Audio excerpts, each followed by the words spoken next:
itu diperoleh nilai penghitung sebesar 3,770 dan nilai signifikansi sebesar 0,000.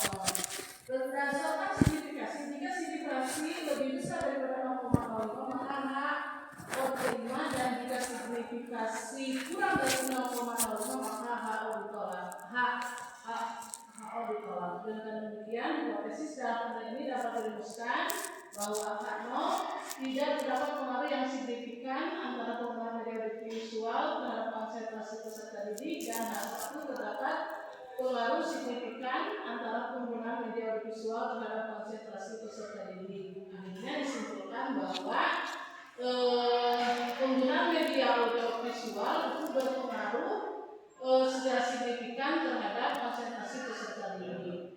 Selanjutnya, tentang motivasi belajar, dilakukan uji teks sama seperti yang tadi, media audiovisual diperoleh penghitung sebesar 2090 dan nilai signifikan sebesar 0,039.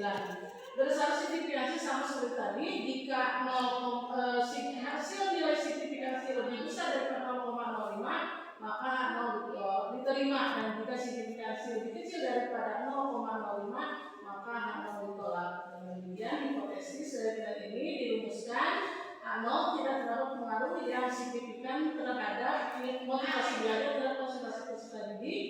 H1 terdapat pengaruh yang signifikan antara motivasi belajar terhadap konsentrasi peserta didik, dan dapat disimpulkan bahwa motivasi belajar itu berpengaruh terhadap konsentrasi peserta didik. Selanjutnya,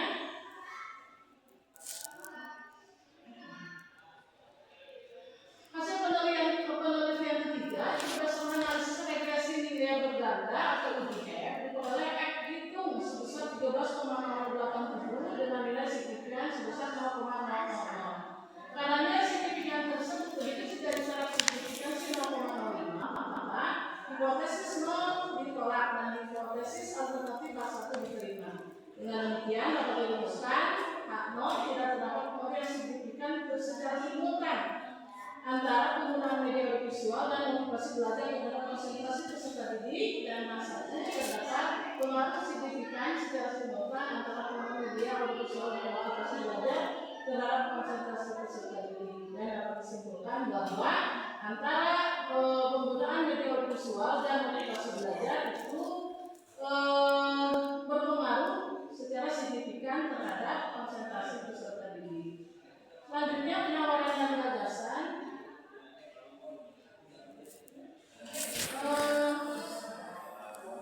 Penawaran gagasan di media pembelajaran dapat memperjelas kesan pembelajaran mengatasi keterbatasan menggunakan waktu dan pada indah serta menjalani motivasi belajar dalam peserta didik.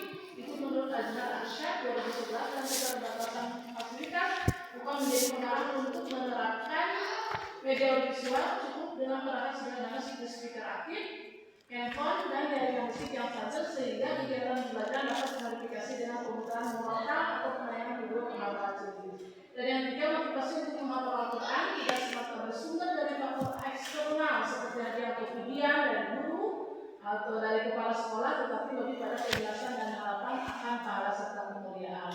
Dan terakhir, kesimpulan, media audiovisual dan motivasi belajar berpengaruh positif terhadap konsentrasi pendidik dalam menghafalkan 30 di Ambil Kesempatan Suraja. Secara teoritis menunjukkan keterkaitan media pembelajaran dan motivasi dalam proses kognitif. Secara praktis, guru dan lembaga untuk mengembangkan keduanya. Yang ketiga, keterbatasan pendekatan cakupan wilayah yang sempit dan pendekatan kuantitatif yang belum menggali aspek afektif spiritual, dan juga komunikasi para penelitian lanjutan selanjutnya memperluas cakupan responden dan menggunakan mixed method atau dengan pendekatan kualitatif. Untuk kesimpulannya dan untuk saran, pertama, pada dasar kembangkan media visual yang sesuai karakter dan fasilitas seperti moral, kualitas, dan video tajwid. Yang ketiga, untuk guru tingkatkan motivasi dengan pendekatan menyenangkan, penghargaan, bimbingan sabar dan kebahagiaan. Untuk orang tua dan penelitian selanjutnya diberikan dukungan moral dan eksplorasi lebih dalam aspek spiritual minat angkatan internal, dan gunakan metode penelitian gabungan untuk apabila ada penelitian selanjutnya. sekian. Mudah-mudahan maaf ya, khusus saya juga mungkin untuk yang